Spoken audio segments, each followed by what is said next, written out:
Hello everybody. So I just watched a video by Harley the Durianrider, The Myth of Emotional Eating. And he begins by showing the example. There's an ant pulling a large moth about twice its size across these pebbles. And, he's kind of making fun of emotional eating by, talking to the ant, saying, just let the moth go, and you're emotional. That's why you want to eat so much. And then he goes on to discredit emotional eating. Now, does emotional eating really exist? I'm thoroughly convinced it does. Now, I agree where Harley was going with the example of the ant, although I think the example of the ant was a poor one because, as humans, we're nothing like ants. Biologically speaking, without even getting into the whole, our psychological makeup and everything else, just biologically, we're so completely different from ants. But that aside, where I agree, where Harley was going with this, I tend to agree with. And what he was talking about is these different kinds of juice feast and other rituals that people will put themselves through, where basically what you're doing is you're restricting yourself of the calories you need, of the carbohydrates you need to fuel your body with. And so there's no surprise that at the end of these rituals or whatever you're practicing, you end up binging, and then you start to think, you believe that it's an emotional response, that you haven't really gotten deep into those emotions that cause you to eat so much. In that sense, I agree with him, but let's not now go a step further and say there's absolutely no such thing as emotional eating.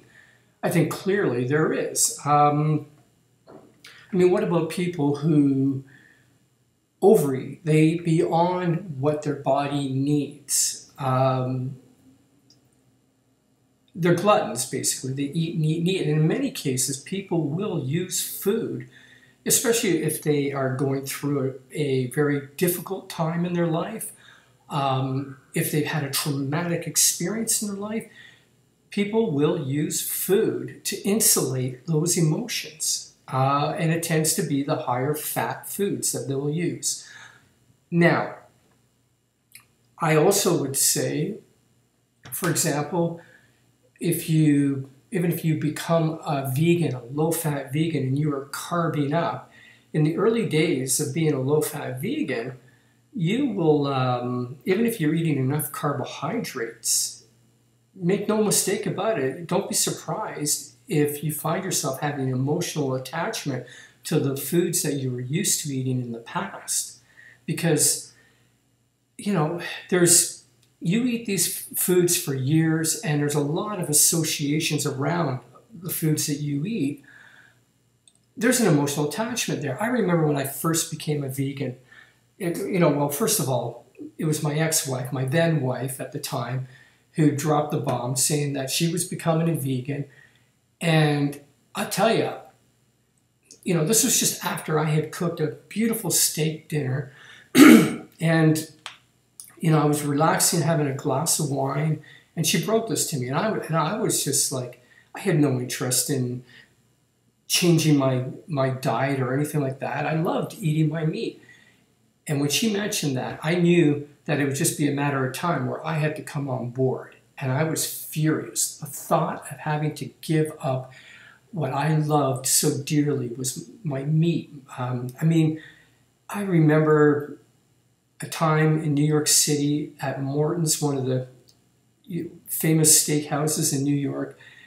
And I was at this thing where it was a big dinner hosted by J.P. Morgan, and we all got steaks, 18-ounce steaks. Now, I don't know if you can just visualize that. That's almost impossible to eat. An 18-ounce steak is huge, and it was thick, and in the middle, the blood was oozing out. I thought I was in heaven at that time. I thought this was the most amazing meal of my life. So coming from that and then becoming a vegan, wow, yes, I definitely had emotional attachments to the food that I was used to eating. And even after I was practicing a low-fat vegan diet and had gone through the whole initial detox and was experiencing a healthy and vibrant life, anytime I walked by a diner in the morning and I would smell bacon and eggs, or bacon more specifically, I had a craving for it. And it brought back pleasant memories. And those memories were when I used to date, my girlfriend and I, after having morning sex, we would go to our favorite diner and eat bacon and eggs. And so that association, every time I would smell bacon walking by a restaurant, I'd have that craving. That's an emotional attachment. So, yes, although I do agree with Harley on the point that if we deprive ourselves of what we need, the calories that we need, the carbohydrates that we need, if we deprive ourselves of that, yes, we will probably end up binging in the end. And to just say that, well, it's because I've got these emotional issues, you're being mistaken at that point. It's because you've been depriving your body of the food it needs to fuel on. But that's not to undermine the fact that there is such a thing as emotional eating. And if you're starting off in this low-fat vegan lifestyle, you're going to experience some emotional withdrawal from certain kinds of foods, and it's going to take time to deal with those emotions. Anyways, I just thought I'd like to sort of clear the air on that and give my point of view, because Harley's a great guy. I love his videos, but he does, have a very simple. He takes a very simplified approach to certain issues, and I think sometimes it's at the expense of seeing the bigger picture here. And it can leave a lot of people out that are struggling with emotional eating, with being emotionally attached to certain foods. And it ignores that existence. And that doesn't help people who are going through these issues. But I do agree with Harley, once again, calorie restriction, doing these crazy, like 30-day challenges where you're depriving yourself of important foods is not the way to go. Eat well, live a balanced life, and eat lots of fruits and vegetables. That's, where you're going to experience the best development, and you'll be able to come to terms with whatever issues you are dealing with. Have a great day, fruit up, and it's a beautiful day out today. I got to get outside. Take care.